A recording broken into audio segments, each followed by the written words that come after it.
உண்மையை சொல்கிறேன், மெல்லிசை மன்னர் இப்போது இருந்திருந்தால் இதயம் பூத்து அனைத்து மகிழ்ந்திருப்பார் உன் இதழ் அவர் பண்பாடி கொண்டாடும் இசைலயத்தை.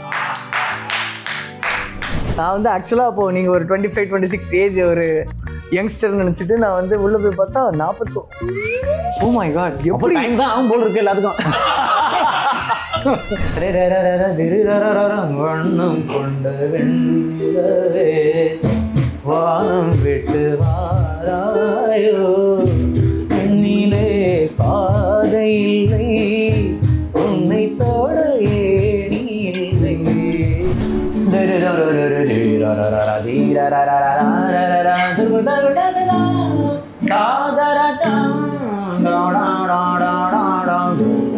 அங்கே ஏ போட்டிருப்பாங்க. தாய்மொழியும் சின்ன தாய்மொழியும் இங்கு வசப்படவில்லை. ஒரு கொட்டேஷன் யார் சொன்னது தெரியுங்கன்னா அது அப்துல் கலாம். நம்ம போட்டுக்கலாம், யாரும் திட்ட மாட்டாங்க. இது அவர் சொன்னதா? எழுதியிருப்பார் அப்துல் கலாம் எழுதக்கூடியதான். அவர் எழுதலடா, டைம் இல்லாம எழுதாம இருக்காரு. அவர் எல்லாத்தையும் எழுதுவாரா? Attica Gold Company, RJ Vignesh Office, powered by Dhanvantralaya Ayurveda Specialty Hospital மற்றும் ஆச்சி ராயல் குலாப் ஜாமுன் மிக்ஸ். இசை மூலமாக தொடர்ந்து தன்னுடைய நகைச்சுவை திறன் மூலமா எல்லாத்தையும் தாண்டி தமிழ் மூலமா நம்மளை ஆட்கொள்ளக்கூடிய ஒருத்தர் அலெக்ஸ் அண்ணன். அப்ப அவருக்கு ஒரு ஷோ பண்ணும்போது, அவரை செலிப்ரேட் பண்ணணும்னு முடிவு பண்ணும்போது தமிழ் கொண்டு செலிப்ரேட் பண்றது இன்னும் கூட கூடுதல் சிறப்பா இருக்கும். அப்படி கொடுப்பதற்காக நம்மளுடைய அரசவை கவிஞர் CEO ஆஃப் பிளாக் பாலகிருஷ்ணன் அவர்கள் கவிஞர் காபி குடிச்சு பேசிட்டு உங்களுக்குள்ள உங்களுக்குள்ள இப்படி ஒரு முகம் இருக்கா? கவிஞர் பாலா அவரு அவர் கவிஞரா பாடலாசிரியர் ஆகணும்னு தானே வந்தாரு ஃபீல்டுக்குள்ள. அப்புறம் சூழல் காரணமா பிசினஸ்ல எடுத்து சேல்ஸ் எடுத்து பிசினஸ் ஆகி, ஆனா இப்போவும் அவருக்கு பியூரா உள்ளுக்குள்ள அந்த தாகம் உண்டு. எஸ், போலாமா? அருள் ஆனந்தம் எனும் தமிழாசிரியர் வீட்டில் பிறந்த இசைத்தமிழே, ஆண்டாவூரணியிலிருந்து ஊற்றாகி உலகமெங்கும் பொங்கி பாயும் இசைக்கடலை, அம்மாவிடம் இருந்த குசும்பு வரமாய் வர, அம்மாவிடம் இருந்த குசும்பு வரமாய் வர விவேக் கிரேசிமோனிடம் இன்ஸ்பயர் ஆக உருவம் குரல் இசை என அச்சு அசல் சந்திரபாபுவை பிரதி எடுத்து அலெக்சாண்டர் பாபு எனும் இளைஞர். பைனரி படித்து பணிபுரிந்த IT புரோகிராமிங் வேலையை விட்டுவிட்டு இசை நெறி அறிந்து மியூசிக்கல் புரோகிராமிங்கை தனித்தனியாய் பிரித்து நகைச்சுவை கூட்டி சமைத்து சாமானிய ரசிகர்களுக்கு விருந்து வைத்த பெருங்கலைஞர். உனக்கு கலைத்துறையில் கால் பதிக்க வேண்டும் என்ற முயற்சியும் பயிற்சியும் இருந்தது.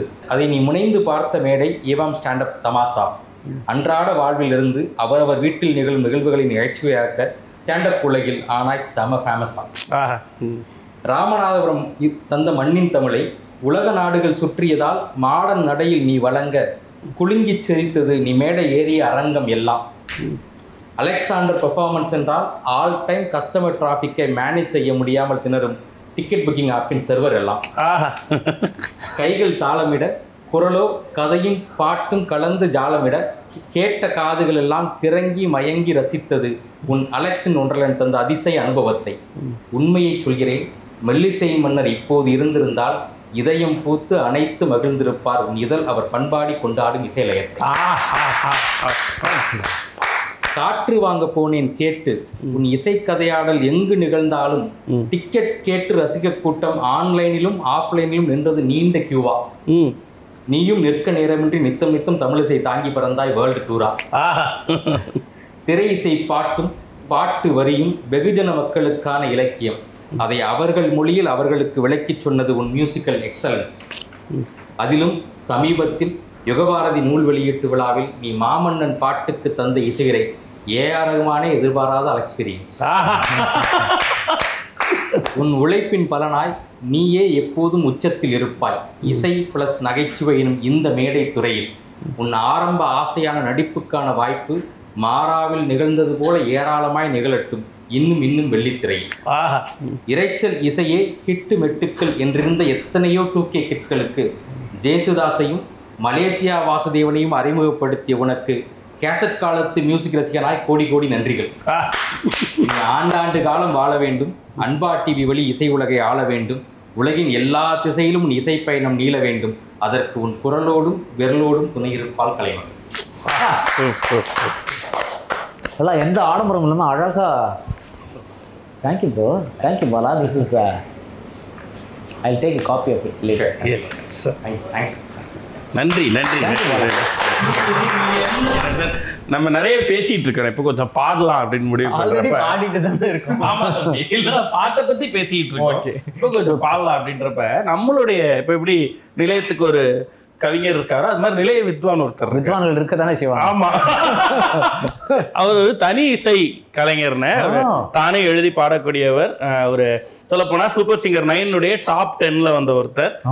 சூப்பர் சிங்கர் வரலாற்றிலேயே தன்னுடைய பாட்டையே எழுதி பாடின ஒரே போட்டியாளர். 12 பாட்டு இவரோட பாட்டையே சூப்பர் சிங்கர் சந்திரன் அவர்கள். கிழக்குவாசி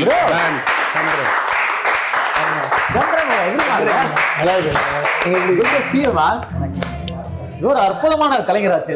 ஆமாண்ணே, அன்பாக்கு வாழ்த்து. தேங்க்யூ. நல்லா இருக்கேன். Good to see you. So Chandran வந்து ஒரு முக்கியமான முகாம். லைக் ஃபேஸ்புக்கில் நண்பர்களை தாண்டி ஒரு வெளி வட்டம் உருவாகும் போது யாராவது ஒருத்தர் நல்ல வாழ்த்துறை எழுதுவாங்கல்ல, இவர் யாரா நமக்கு தெரியாத ஒரு வந்து இவ்வளவு பாராட்டுறாரு நம்மளை அப்படின்னு வந்து சந்திரனோட பாராட்டு வந்து ஒரு முக்கியமான ஒரு பாராட்டு, மறக்க முடியாத ஒரு பாராட்டு. அந்த வீடியோ ரொம்ப எனக்கு லைஃப் சேஞ்சிங் வீடியோ ஆக்சுவலாக. ஏன்னா 30 டிசம்பர் 2018 அப்போ வந்து அப்போ எனக்கு 23 வயசு. ஒத்துக்கிட்டான் சொல்லிட்டான், ஒத்துட்டான்ப்பா. ஏன்னா ஒண்ணுமே பண்ணலையே நம்ம சொல்லி ரொம்ப ஒரு மாதிரி மன கஷ்டத்தோட இருந்தப்போ வீடியோ பார்த்து என்ன இது இப்படி பழக்கிறாரு இவர் யாரு. நான் வந்து ஆக்சுவலா அப்போ நீங்க ஒரு 25-26 ஏஜ் ஒரு யங்ஸ்டர் நினைச்சிட்டு நான் வந்து உள்ள போய் பார்த்தா 40. ஓ மை காட், எப்போ டைம் தான் ஆகும் போல் இருக்கு எல்லாத்துக்கும். அப்பதானே நான் எனக்கு அந்த ஒரு நம்பிக்கை வந்துச்சு. எப்போனாலும் ஒருத்தவங்களால வந்து சாதிக்க முடியும் அப்படின்றது வந்து பெரிய ஒரு மோட்டிவேஷனாக இருந்தது. சூப்பர். எனக்கு ரொம்ப பிடிச்சது தம்பிகிட்ட நல்ல புரிகிற மாதிரி கேட்குற மாதிரி லிரிக் எழுதி பாட்டு பண்ணுவாங்க. அது கேட்கும், அந்த லிரிக் நமக்கு கேட்கும். ஸோ அதுவே ஒரு பெரிய ஆச்சரியமா. நல்லா தமிழில் ஃபேஸ்புக்லாம் கொஞ்ச நாள் பார்த்துருக்கேன். நீலம் வெயிட்மெண்ட் உன்னோட சேனல் வாஸ் கால்ட் சம் நீலக்காரன் ரைட்? ப்ளூ சேனல் பேரு இல்லை நீயே சொல்லியிருப்ப. நல்லா இருக்கு சொல்லுன்னா ஓவர் ஐயாயிரம் சொல்றது. அது வண்ணம்னு ஒரு பேண்ட் வச்சிருந்தேன் நான். அப்புறம் அது கிழக்குவாசின்னு. கிழக்குவாசி நீளம் கிழக்கு. ஆமாங்க, கிழக்குவாசி. ஏன் கிழக்குவாசி? ஆனால் எனக்கு வந்து பீச் தான் ரொம்ப பிடிக்கும். அதே போல் வி see the light நம்ம வாழ்றது பியூட்டிஃபுல். எனக்கு கூட கிழக்கு ரொம்ப பிடிக்கும். அந்த பக்கம் காலையில் சன்ரைஸ், அம்மன் கோயில் மறுபடியும் அங்கே போயிட்டு வரோம். ஆக்சுவலாக நிறைய பேசிட்டு பாத்தியா பேசிட்டு இருந்தது பார்த்தீங்களா? அங்கேருந்து ஒட்டிக்கிட்டு இருந்தோம். இப்போ இந்த செக்மெண்ட்ல என்ன பண்ணலான்னு யோசிச்சோன்னா, நீ ஆப்வியஸா பேசுறதுலேருந்து உங்களுக்கு தோன்ற பாட்டை நம்ம ஷேர் பண்ணி பாடலாம். பட் அதை தாண்டி அலெக்ஸ் அண்ணனோட லைஃப்ல நம்மள வந்து ஒரு பாட்டுன்றது ஒரு டைம் மிஷின் மாதிரி தானே, அந்த டைமுக்கு கொண்டு போயிட்டு வந்துடும். அப்படி உங்க லைஃப்ல 5 முக்கியமான பாடல்களை நீங்க சொல்லி இப்ப பாட போறீங்க, வாசிக்கவும் போறீங்க. ஆமா அப்படியா? ஆமாண்ணே, 5 முக்கியமான பாடல்கள் உங்க லைஃப்ல. அதுக்கு ஏதாவது ஒரு ஸ்டோரி இருக்கும். அப்படியா? ஆமா. அந்த பாட்டு என் லைஃப்ல என்ன பண்ணுச்சு அப்படின்ற மாதிரி ஒரு அது ஏன் அப்படி ஸ்டோரி கேட்கறோன்றதுக்கு ஒரு காரணம் இருக்குன்னா அது அப்புறம் கடைசியா சொல்லுவோம். ஸோ 5 பாட்டு நான் சொல்லவா சந்திரன்? நீங்க சொல்லுங்க. அதானே நீங்க தான் கேட்குவாரு. முக்கியமாக டக்குன்னு இப்படி என்ன முக்கியமான மைல்ஸ்டோன் பாடல் கேட்ட உடனே இது லைக் சுமி கூட ஃபோனில் பேசும்போது ஃபர்ஸ்ட் நான் பாடி இம்ப்ரெஸ் பண்ணுறதுக்காக பாடின பாட்டு, அது ஒர்க் அவுட் ஆயிடுச்சுங்கிறது வண்ணம் கொண்ட வெண்ணிலே. சூப்பர். சிகரம் வண்ணம் கொண்ட வெண்ணிலவே வானம் விட்டு வாராயோ, வெண்ணிலே பாதை இல்லை உன்னை தொட ஏணி இல்லை, வெண்ணிலே பாதை இல்லை உன்னை தொட ஏணி இல்லை, வண்ணம் கொண்ட வெண்ணிலவே.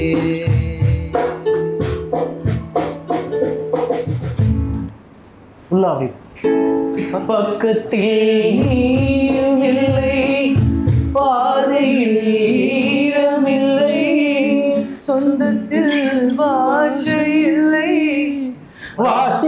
சுவாசிக்க ஆசையில்லை பக்கத்தில் நீதானடா பார்வையில் ஈரமில்லை சொந்தத்தில் பாஷை இல்லை சுவாசிக்க ஆசையில்லை கண்டு வந்து சொல்வதற்கே காற்றுக்கு ஞானமில்லை நீளத்தை பிரித்து விட்டால் வானத்தில் ஏதுமில்லை தள்ளி தள்ளி நீ இருந்தால் சொல்லிக்கொள்ள யாரும் இல்லை வண்ணம் கொண்ட நிலவே வானம் வெட்டு ஆகாயோ பெண்ணிலே பாதையில்லை உன்னை தோட ஏறியதே வண்ணம் கொண்ட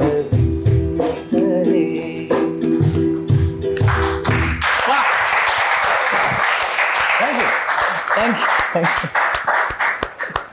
பியூட்டிஃபுல் சந்திரன். செம. பாடும் நிலா அவர்களோட இசையில் இதுதான் நீங்கள் வந்து ஃபஸ்ட்டு இம்ப்ரெஸ் பண்ணுறதுக்கு பாடின பாட்டு. ஆமாம், நான் பயங்கரமான பாட்டு, எனக்கு ரொம்ப பிடிக்கும். செம ஸ்டோரி. அடுத்து அதுக்கப்புறம் என்கேஜ்மெண்ட்டுக்கு பாடிய பாட்டு இல்லைன்னு அடுத்து ரிசப்ஷனுக்கு ஒரு பாட்டு. என்னடே கல்யாணத்துக்கு தான் நீங்கள் பாட்டே பாடல. என்கேஜ்மெண்ட்டுக்கு வந்து என்ன ஒரு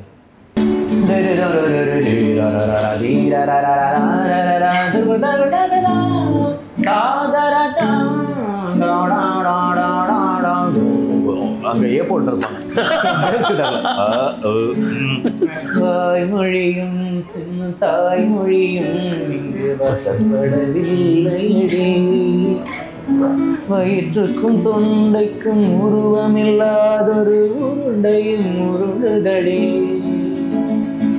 காத்திருந்தால் இது பார்த்திருந்தால் ஒரு நிமிஷம் வருஷமடி கண்களெல்லாம் என்னை பார்ப்பது போல் ஒரு கலக்கமும் தோன்றுதடி இது சொர்க்கமா நரகமா சொல்லடி உள்ளபடி நான் வாழ்வதும் விதை கொண்டு போவதும் வார்த்தையில் உள்ளதடி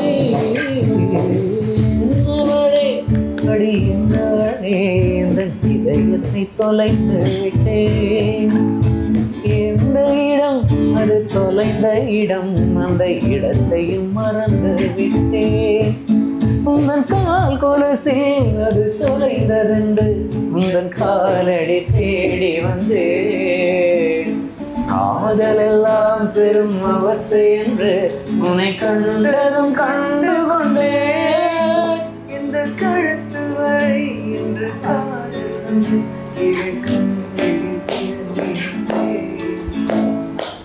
என்னவளே அன்பிளக்டு இது அப்ப பிளக் புரியுவாங்க எல்லாரும்.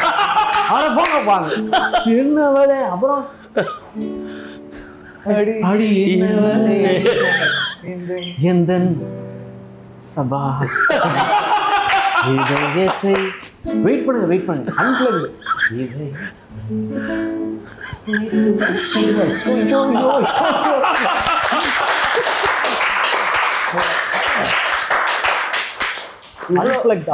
இவ்வளவு ஆர்டிகுலேட் பண்ண ஒரு வீடியோ தான் நான். அவ விட்றா அவ பிடிச்சுட்டான். சிரிச்சு சிரிச்சு என் ஆஃபீஸ்ல எல்லாருமே சிரிச்சு சிரிச்சு வயிறு வலி வந்து அந்த நிஷாயத்தை அசிக்கிறச்சு தான். இந்த அன்பிளக்டு பத்தி எல்லாம் நீங்க கண்டிப்பா பண்ணணும்னே, பேசணும்னே, தயவு செய்து பேசுங்க. அது எப்படி அவங்க சௌரியத்துக்கு பாடிட்டு ஆமா அவங்க இஷ்டத்துக்கு இழுத்து ஃபர்ஸ்ட் ரொம்ப நேரம் பாட்டே ஆரம்பிக்க மாட்டாங்க. என்ன பாட்டுன்னு சொல்ல மாட்டாங்க, பாட மாட்டாங்க, இஷ்டத்துக்கு திரும்பி அவன் ஒருத்தன் வாசிக்கிற மாதிரி இருப்பான். இல்லை முடியாது,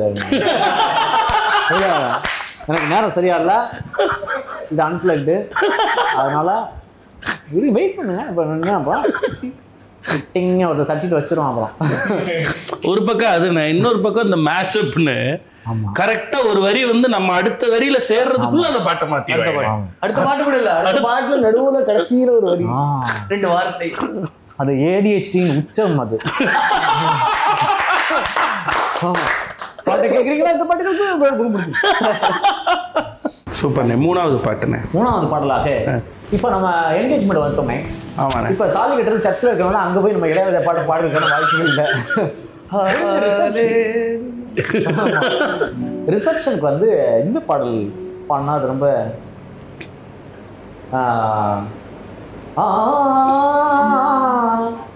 அதுக்கு ஆக்சுவலாக சீமை நான் ஆரம்பிச்சா இல்லையா சொல்லு. நீங்கள் டி மைனர் பாடினீங்க. நான் டீலே பாட்டு வச்சுக்கலாமா? இன்னும் ட்ரினிங் பண்ணு. இன்னும் ஈல பொண்ணு நான் ஓவரா கத்தி எக்ஸைட் ஆகி மேலே போயிடுச்சலாம். எஃப்ல பொண்ணு இன்னொரு 10 ரூபா ஏற்றி கொடுத்தேன். தாதா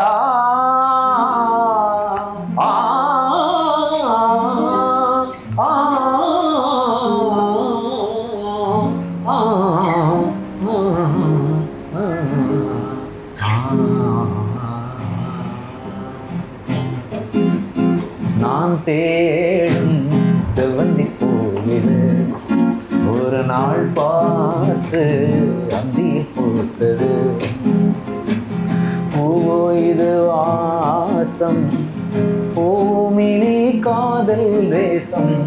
பூவோ இது வாசம் பூமினி காதல் தேசம். நான் தேடும் செவ்வந்தி பூவிது ஒரு நாள் பார்த்து அந்தியில் பூத்தது.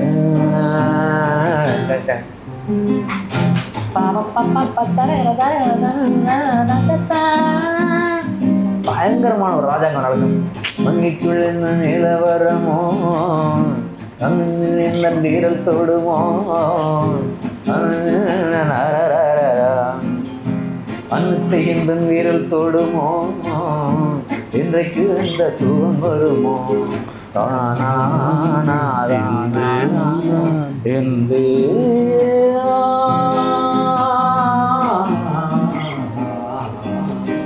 உன்விழி ஓசையில் நான் கலந்தேன்.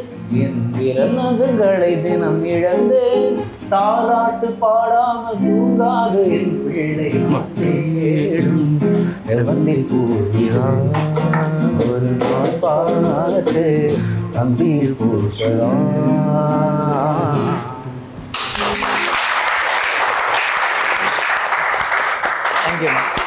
தேங்க்யூ. ஆனால் இது என்ன, இதுக்கு என்ன ஸ்டோரின்னு சொல்லவே இல்லை என்ன இந்த பாட்டுக்கு? அதான் ரிசப்ஷனில் பாடணுமே. லாஸ்ட் 3 முடிஞ்சிருச்சு. வேற எதுவும் மறக்க முடியாத பாடல்கள் நிறைய.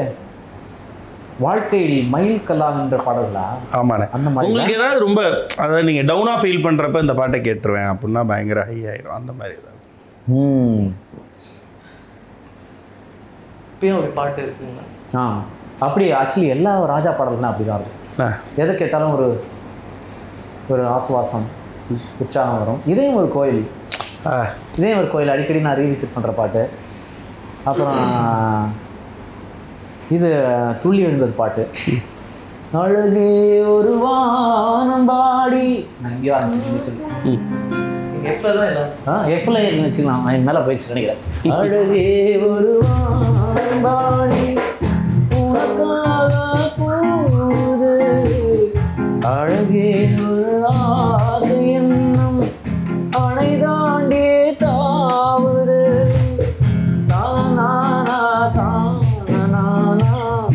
மனம்தானே ஏங்குது. நான் தேடிடும்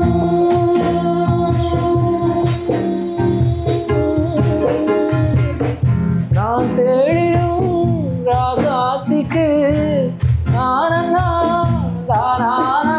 காமன் கணை என்னை வதக்குதே. துள்ளி எழுந்தது பார்த்து சின்ன கோயில் இசைக்கே சந்த வரிகளை போட்டு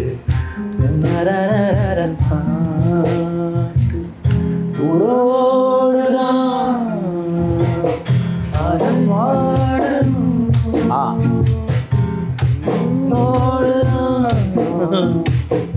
அரங்கேறும் துள்ளி எழுந்தது பாட்டு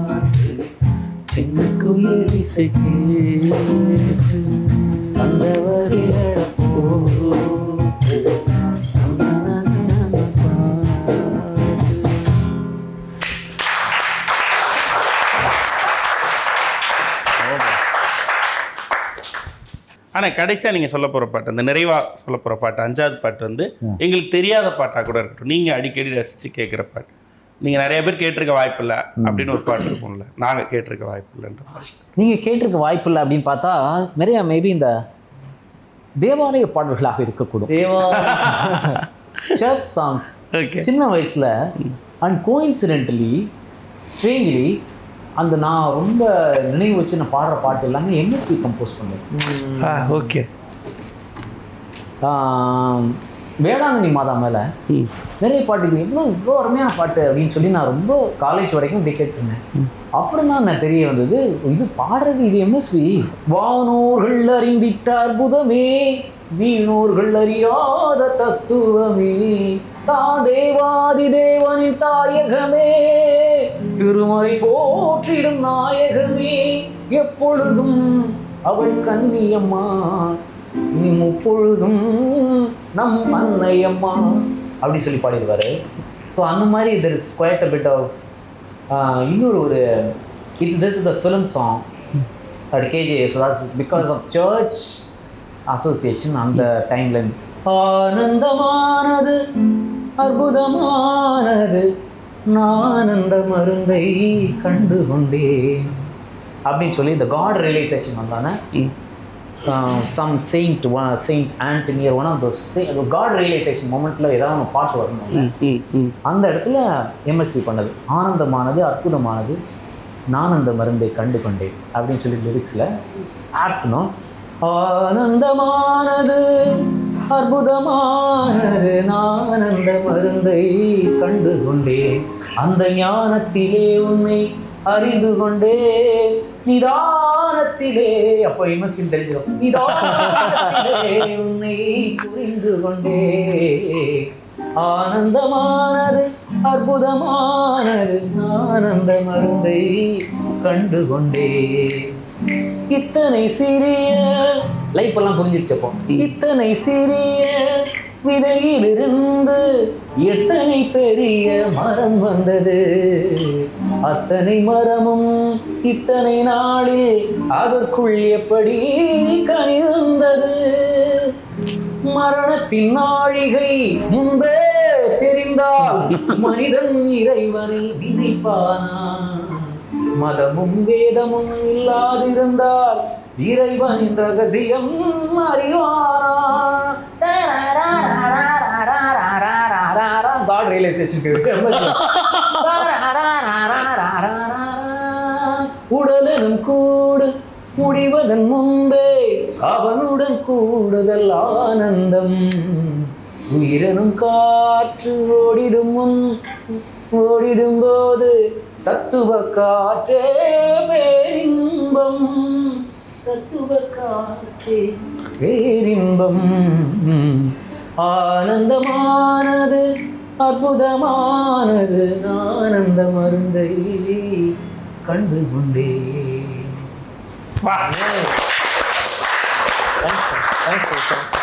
அது யேசுதாஸ் பாட்டு அவர் கம்போஸ் பண்ணி எம்எஸ்வி யேசுதாஸ் எழுதுனதுயா எழுதுனது தெரியல, கண்ணதாசனாக இருக்கலாம்.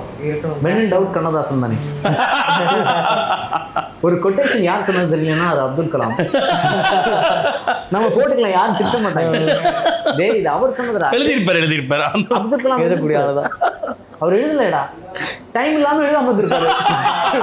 அவர் எல்லாத்தையும் எழுதுவாரா, நம்ம தான் எழுதிக்கணும் அப்படிங்கிற மாதிரி. குற்றம் புரியாதவன் வாழ்க்கையில் நிம்மதி கொள்வதென்பதேது, அமைதி ஒழிந்தது அமைதி. ஃபர்ஸ்ட் ஒரு டைலாக் டெலிவரி தென்புதிய காத்த போல சிறு சிறு பேசுற முட்டு கண்ணு உருட்டி என்ன கனப்படமாக்கு, செவ்வழி கண்ணுந்தா புது வெள்ளிக்கிண்ணம் ஏன் மனசெல்லாம் உன் நினப்பு மண்டி கிடக்கும் வழி. சந்திரன் தோட்டத்து முந்திரியை போல சந்திரன் தோட்டத்து முந்திரி. நிறைய கண்ட்ரீஸ்லாம் போயிட்டு அலெக்ஸ் ஓட்டுறது பண்ணிருக்கீங்க. அடுத்தனா நிறைய வச்சிருக்கியாங்கன்னா அந்த மாதிரி அடுத்த வீட்டுக்குள்ளதான் இங்கே கொடுத்துறாங்க. அந்த மாதிரி அதர் கண்ட்ரீஸ்ல இருக்க லேண்ட்லாம் பார்க்கலாம். புரியல, இன்னொரு தடவை சொல்லு. யூகே போயிருக்காரு, யூஎஸ் போயிருக்காரு, துபாய் போயிருக்காரு. அவர் போகாத நாடே இல்ல. எல்லா அவர் போயிருக்கலாம். ஆனா ஸ்கிரிப்ட்